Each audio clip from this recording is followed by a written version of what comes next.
So what's the end goal here? Like, do you think if you do semen retention, you're just not going to have sex anymore? Is that the end goal? Because people write, they think these things. Why? How can you think by doing something that's really healthy and good for you, and that's going to bring out the best in you? How is that somehow going to turn out wrong? You see, I'm going to tell you how that works, but I'm just saying, contemplate on that. You're doing something that feels really right, but then what? You see what I point to? The mind. This is the problem. The mind's going to say, oh man, you're going to miss out. Like, you're not even going to want to look at girls anymore because you're going to think they have cooties, right? Now, something's funny about that though, actually. Once you get clear and more balanced and start to, you're not being like pulled around by this sexual instinct and fantasies and lust and all that. You do start to reflect a little and be like, you know, why was I so obsessed with this organ, female organ, that's like, what's inside of it? Blood, pus, mucus, urine, and like, this is what I'm obsessed with? You can start to contemplate that and reflect and get more sober about it. Some people are addicted to the butt. Yeah, you know what's inside there? So that in India, there's a Sanskrit word. It sounds like the pill that's called Viagra. It's pronounced like that, Viagra, something like that, and it means dispassion. Is what it means. It means that you're not like overly obsessed with like anything really, but female parts is what we're talking about on this channel. Okay, you see things clear and sober. So does that mean though that you're not going to enjoy sex? And no, that's my point. Like, it doesn't mean that. You're going to enjoy sex for what sex is actually created for. I can only think of a few reasons. Obviously, the main reason is to have a kid. The other reasons, you can use sex as a meditation. What does it mean? It means there's got to be love there, though, between you two. If there's love there, and you love each other, and you're having sex, that energy, you're just circulating it. Her energy's going into you, yours is going into her. It's circulating. That gives a nice sense of calmness. Especially, it's even more higher level if you take the orgasm out of the picture. Because usually the mind's obsessed on the orgasm. Even if the guy's not orgasming, he's obsessed about, is the girl going to orgasm? Is she really enjoying it? Yeah. And then she's obsessed about having an orgasm, and once obsessed with playing the role, like, well, look, I'm enjoying it so much because like the guy wants me to do that. He wants to think, I want to help the guy feel good, so I'm going to pretend like I'm enjoying. You see all these roles that get played in sex? And they're not checked. So higher level sex, see, when you're doing semen retention, you get more clear. You get more balanced inside. You stop playing roles. You stop being fake. I don't know if that video's out yet. Semen retention will bring out the best version of yourself. Best version means you're authentic, you're real, you see things clear. So then when you have sex, it'll be more higher level. I'm not saying that you can't orgasm if you want to. You have to check that in yourself. You know, everybody has their schedule. You can have sex once a week. If you orgasm, maybe you feel good, or 2 weeks, or a month. Maybe sometimes you have sex, you don't orgasm. Other times you do. You got to work this. There's no standard. Nobody can tell you, like, this is the rule. There's no rules. If you find that you don't want to release during sex, it's because that's organically unfolding for you. So then that means you're going to enjoy that. You understand? Don't let the mind make you think you have to do something that's not organically being unfolded in you. Semen retention is not going to do that. It's going to do the opposite. Everything you do is going to be organic. So give your life up. Don't worry. Don't start thinking like how that's going to look. and say, oh, if this happens, no, that sucks, I'm not going to like that. No, you're going to like everything that happens, because whatever happens is what your highest self wants anyway. I remember I had this I was blessed when I was 12. I was hit with the boom. God like struck me. I was in a deep state of peace. It was so intense I couldn't take it. My mind started worrying, like, how are you going to be cool now? How are you going to, like, because I like to go to school back then and rap and fight and try to be cool and all this nonsense. And so then my mind was like, how are you going to do that now? You feel so peaceful. You feel like that's impossible. You want to hug everybody or something, you know? I'm like, so my mind started projecting of how my life was going to be terrible now that I reached a state that like everybody in the world wants to reach. Like people are sitting in caves naked, torturing themselves to have that state. And it was just boom. Some of you experienced certain spiritual experiences like that. So my point is, the mind doesn't know what it's talking about. Don't listen to the mind. Semen retention doesn't get rid of your ability to enjoy sex and have sex. So I was sharing some reasons what the purpose for sex. To have a kid, and then this meditational thing that I'm trying to share, because you're circulating each other's energy. It's okay if she wants to orgasm, let her. You got to understand, I'm talking on all levels here. I'm sharing the highest level, and then I'm sharing like levels in between. You find out where you're at. It's not a judgment.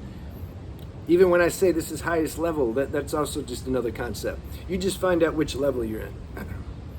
So if I'm just saying, it's a different experience if you take the orgasm out of the picture. So if you have a partner and she's willing to try that and you're willing to try, just try and see.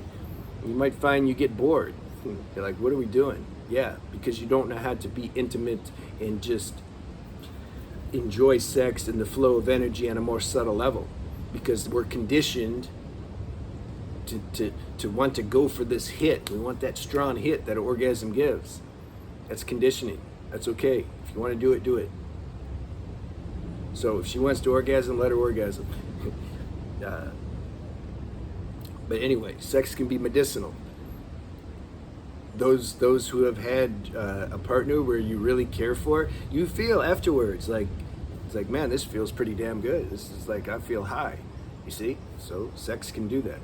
So it can be medicinal and also, meditational. Confusing the words. Yeah, it's interrelated. I was going to say, so there are three reasons, right? I was going to say having a kid, and then I was going to say it's meditational and then medicinal. But meditational, medicinal, it's the same thing. Meditation's medicine. See, so sex can be really healthy like that. Those are the purposes for doing it. You don't do it to try to escape your feelings, escape yourself, to try to have power over somebody else, all these, or because you're addicted to dopamine. These are the reasons a lot of people have sex, or, girls a lot of times they compromise. They don't want to have sex, but they know that the guy wants it, and so they go ahead and do it just so they can have a relationship with the guy. I had a wise guy tell me once. Says men have relationships with women so that they can have sex. Women have sex with men so that they can have relationships. You see the difference in wiring between man and woman? They're different. That's why they stretch us and make us grow so much, relationships. Because you got two different beings together. One's more emotional, one's more mental, and God's like, okay, go ahead, enjoy, stretch yourselves. And then we watch these Hollywood movies and we're like, but I thought the relationship's supposed to be like that, like this happy ending. And relationships are, the true purpose of a relationship is to make us grow. Relationships can be a higher spiritual tool than meditation or yoga, because you're in it, man. You're getting found out.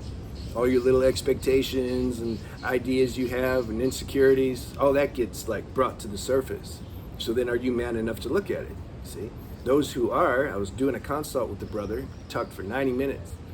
He's who I'm making the videos for, see? Because he went through that, but he didn't go get drunk or go get high or go escape himself, he stayed with the feelings because the girl turned out to where she was, trying to control him and use him, and it wasn't pure, it wasn't true. And he found that out. So instead of blaming her and playing the victim role, like bad girl, no, he's like, wait a minute, I'm in this situation. I put myself in here. She didn't like make me do it. And now I'm realizing some things. And so it's my responsibility, these feelings that come up. This just makes me stronger, actually. And now I have more awareness. I can recognize that vibration from a girl in the future, so I probably won't get with that same girl. Actually, I'm not mad at her anymore. Thank you, girl. You took me to the next level. Damn, appreciate that. Oh, really? You want to hang out? No, I don't want to hang out with you, but I'm just saying. See? Because he's not attracted to that character anymore. You can thank somebody for the lessons, but then you realize their character, you're just not attracted to it anymore. It's not like you're not resentful at them. You're not attracted. Like, why you want to be around that character? It's simple like that, So that was a good lesson. I was glad to hear that testimony from him. And of course, you're going to go through some emotional detox, and it hurts. That's the tax for having a relationship. It's heaven and hell. You're going to experience both. That's okay. You're strong enough to deal with that, especially if you're doing semen retention. You have a healthy lifestyle. You have a spiritual practice. You're in touch with your spiritual power. You're not going to break. But don't think that you're just going to just glide through everything and not experience life. That's not going to happen. You're going to feel hurt. That's cool. Feel it. Like that's part of the whole human experience, So the other thing is that sometimes the people hear me say, like, I don't want a girl. It's not that I don't want a girl. It's just I don't have a desire to be in a relationship. I love my inner. I like my space too much. If I did meet a girl, it would be some divine girl.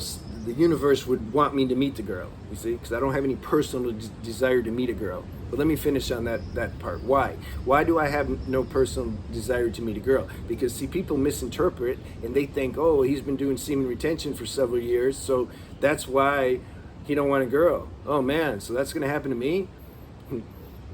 The longer streak I get, then I'm not going to want any girls? That's not why I'm not looking for a girl. I'm not looking for a girl anymore because I had 3.5.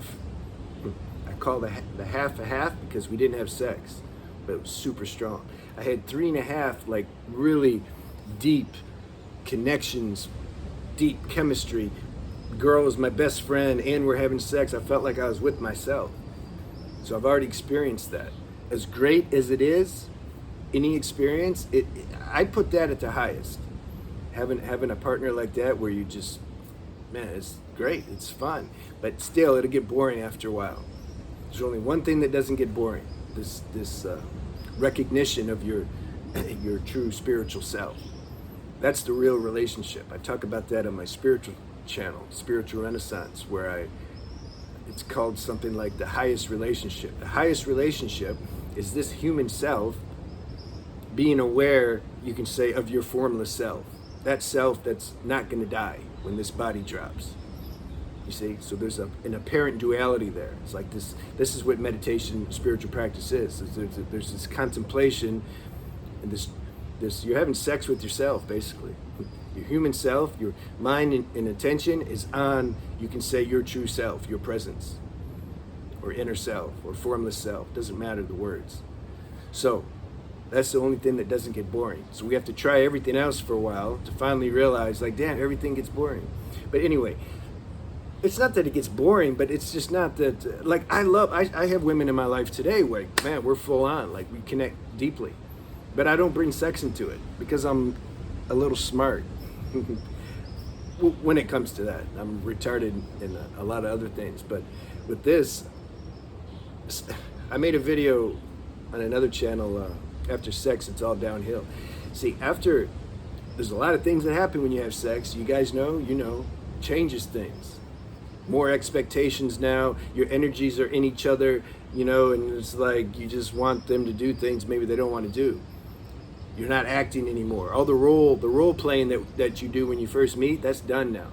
Now the real, So all that stuff happens. It just confuses things unless there's some true, that's the purpose and point of having a committed relationship, so that you're there for each other when that stuff comes up. Now some may say, well, I have sex and nothing comes up. Well, then there's not real love there. You have sex with a prostitute, nothing's going to come up. Or just some one night stand. I'm talking about with somebody you care about, things are going to come up. So anyway, that's why I take sex out of the equation now.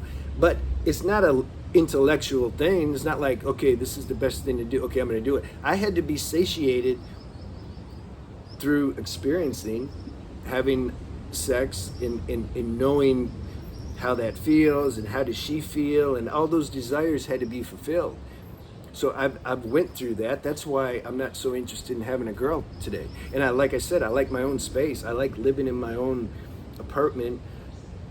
I don't want anybody in there. Even if I met, like I was trying to say, if the universe sends me somebody where the universe just clearly wants us to spend time together, that's cool, but she's not going to live with me. Are we going to have sex? I don't know. It depends on her. Is she post-therapy? You know, like you have to assess that when you meet them. But I'm not going to set myself up for trouble. And if we never have sex, that's cool. But if we have sex, that's also cool. You see? This is what I'm trying to say. You become flexible. It's not that you don't want sex or you don't want a girl. No, you're cool. You're cool with yourself because you have that relationship that I was trying to talk about, that spiritual relationship, highest relationship with your own deeper self. That's like primary. Once that's intact, everything else just kind of doesn't become so important. Don't you want that? Don't you want everything else to kind of be like, yeah, that's cool, let's enjoy. Oh, you don't want to? Okay, that's cool, I'm still going to enjoy it. This is what I'm trying to point to. That's real freedom. All right, so it's a long video. I guess there's a lot to say. All right, and the guys come in, so I'm going to cut. Let me know if you like that video and if you have any questions. See you.